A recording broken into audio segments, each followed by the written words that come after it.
Growing up, my mother used to tell me that I'm the most stubborn child she's encountered. You see, I think this is due to the fact that I am a contrarian in nature. My father is an immunology professor, and my two elder siblings followed suit into the medical world, as my brother Humphrey is a biochemist, my sister Linda is a pharmacist.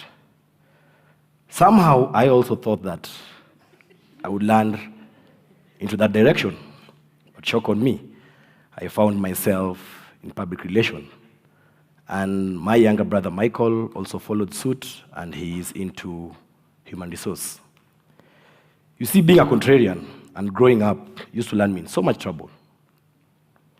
And I grew up in the era where parents really believed in the phrase, spare the rod, spoil the child.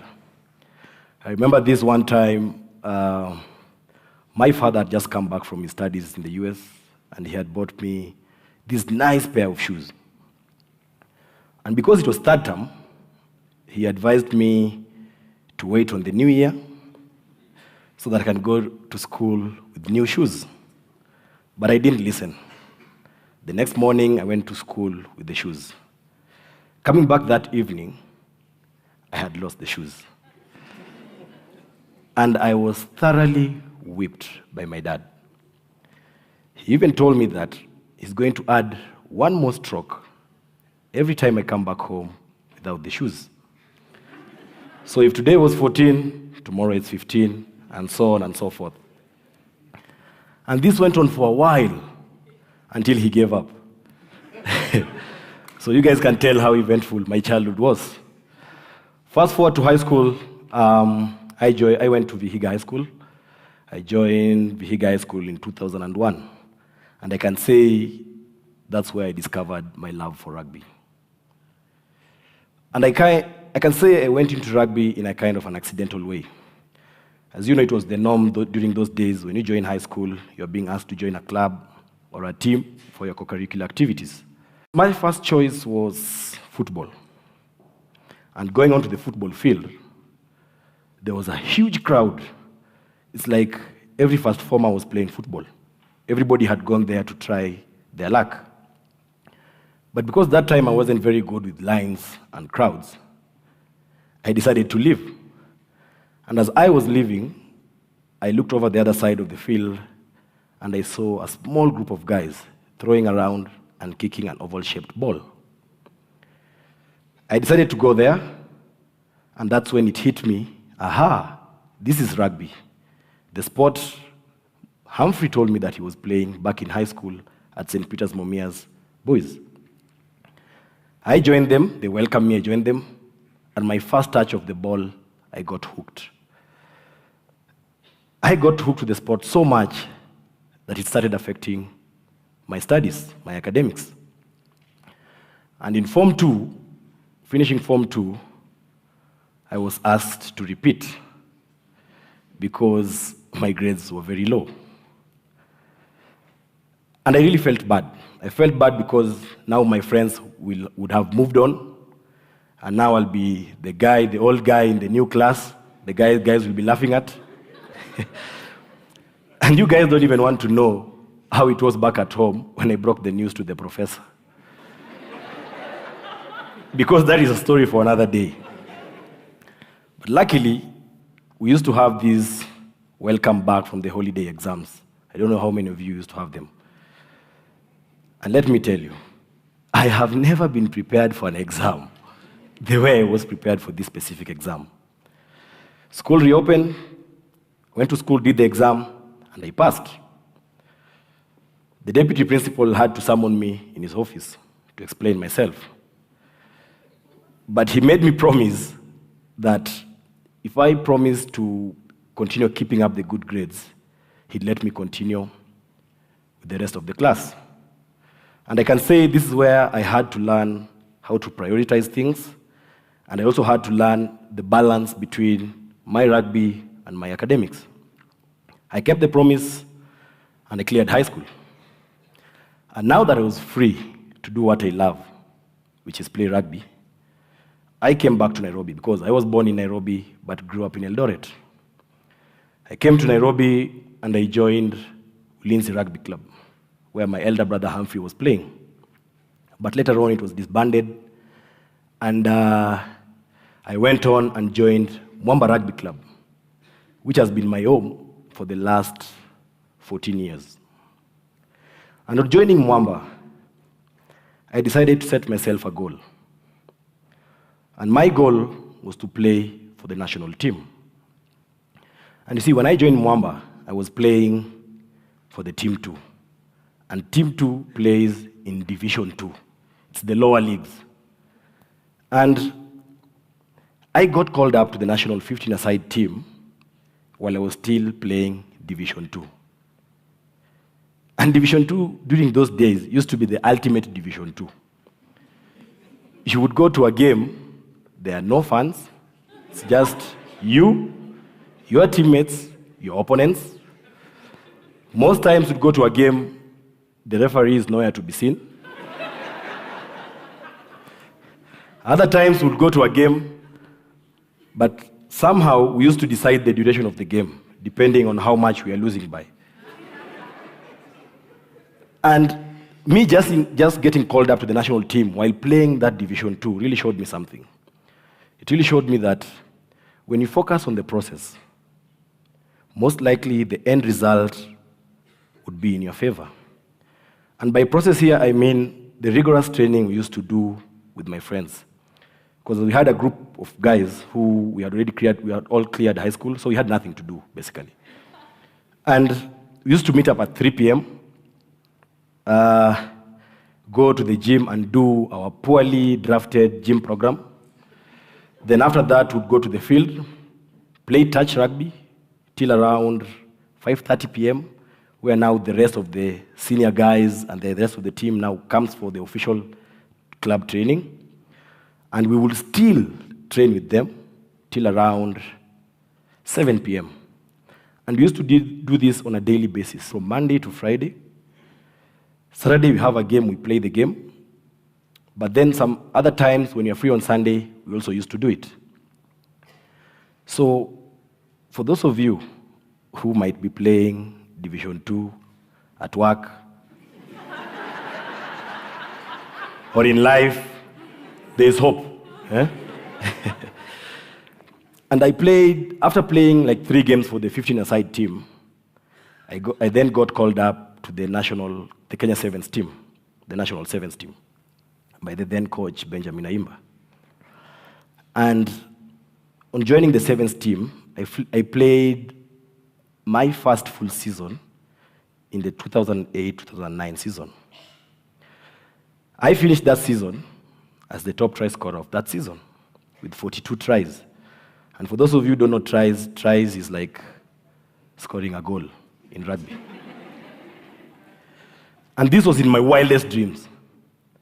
Because here I knew I had already achieved my dream, which is to play for the national team.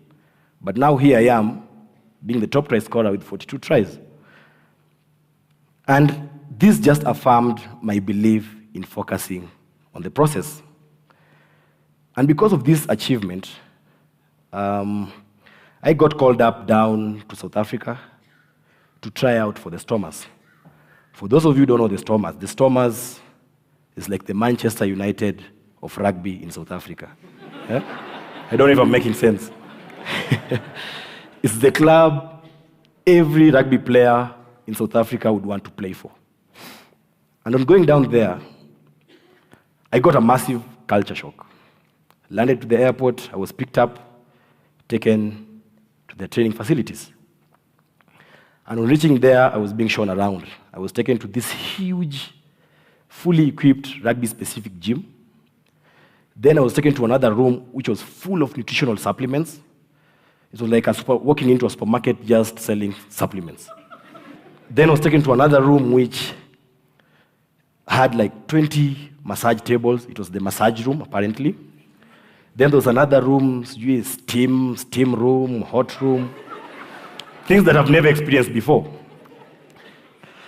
I did my medicals with the Stormers, I passed, and I started training with them. I trained with the Stormers for 2 weeks, but I had to come back home to play the Safari Sevens tournament because that was part of the deal. If I go down there, I have to come back and play my home tournament. And that day I had packed my backpack, knowing that it's just a weekend back in Nairobi and I'm back in South Africa. But my handler then, who was also the strength and conditioning coach for the Stormers, advised me to carry everything. And because I was very naive, I did that. I carried everything. We reached the airport, he gave me my ticket. And when I looked at the ticket, it was a one-way ticket. At first I was very skeptical, but again I was hopeful, because when I asked him about the return, he told me that it shall be sent to me. I came back home, played the tournament, which we won, by the way, and I got in contact with the team manager. But on getting in contact with the team manager, it was excuse after excuse after excuse. Then finally I received a long email from them, very long. But all I got from that email was that I was too small to play rugby. The email stated that if I still feel I want to go back down in South Africa, then I'll have to go through a 6-month bulking program, of which I won't be guaranteed any game. Yes, they promised there'll be food. Yes, they promised there'll be shelter, but there will be no remuneration. But something that really got to me is they said at the end of the email that even after the 6 months of bulking, I am still not guaranteed a spot in the team. And I felt very disappointed. I felt really disappointed to the point that I even thought, now I can stop playing rugby, because I had already achieved what I wanted to achieve, which was play for the national team. It really felt bad. It felt like a child who has been given a lollipop, had 2-3 licks, then snatched away. But because over the years I've always had a strong relationship with my dad, even after the beating, we had a discussion with my father, and this is where I came to a decision that I needed a backup plan. I needed a backup plan because even if I had gone down South Africa, they bulked me up, then they sent me back home. I would be coming back to nothing. And that's when I decided to further my studies. That's when I decided to join Daystar University and do my degree in public relations. And on joining Daystar, I again started struggling between balancing education and my rugby. And because now as the national team, it was even worse, because the time that is needed and the commitment that's needed when you play for the national team is a lot. I mean, I used to wake up at 5 a.m. every day, go for training. Then I would rush to school, and have my classes. Then I would still rush back to training for the evening training session. And honestly speaking, most time I never made it for the morning classes. And not because of the traffic that's usually there. It was because of the heavy breakfast that I used to take after the training session. But as I was getting the balance between rugby and academics, I decided to set myself a goal. And this time, I went big. I went big because I was told I was too small to play rugby. And my goal was, I wanted to be the all-time leading top try scorer in the world. A goal that took me 9 years to achieve. And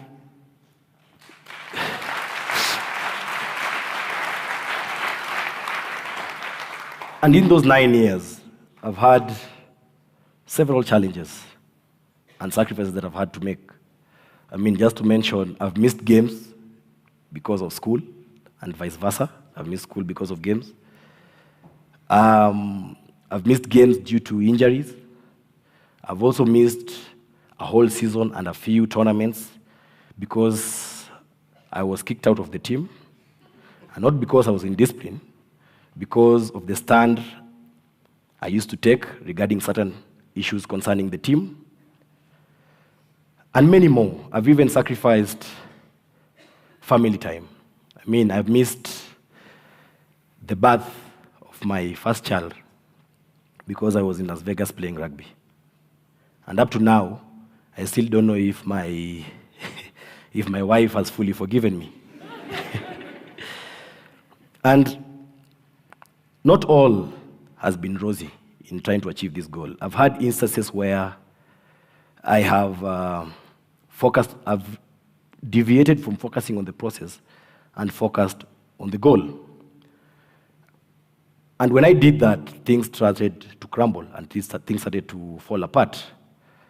And I remember in the 2016 season, when I was, I think, 10 tries away from breaking the record, I was really focused on that moment of breaking the record because I knew what it would come with. Number one, I started focusing on the media coverage I would get because now I knew not only will I be the first Kenyan, I'll be the first African to do so. I also started focusing on other things that don't matter. I started focusing on the guy who was right behind me, chasing after me in tries. I also started focusing on those people who were not happy for me for going through this achievement, and so on and so forth. And I remember playing tournaments after tournaments and coming out of those tournaments without scoring a single try. But going on to that last tournament in that season, I told myself one thing. I had to remind myself that I need to go back to focusing on the process. And the one thing that I told myself is that I'm going to play my role in the team to the best of my ability. And by just doing that, it really lifted a lot of pressure off me. I went to the tournament, played the tournament, and I ended up breaking the record. And this time was a very special time because the person who passed the ball to me to score the record-breaking try was my biggest rugby model, who was my rugby inspiration, who up to now is still my number one critic. The person who passed the ball to me was Humphrey, my brother.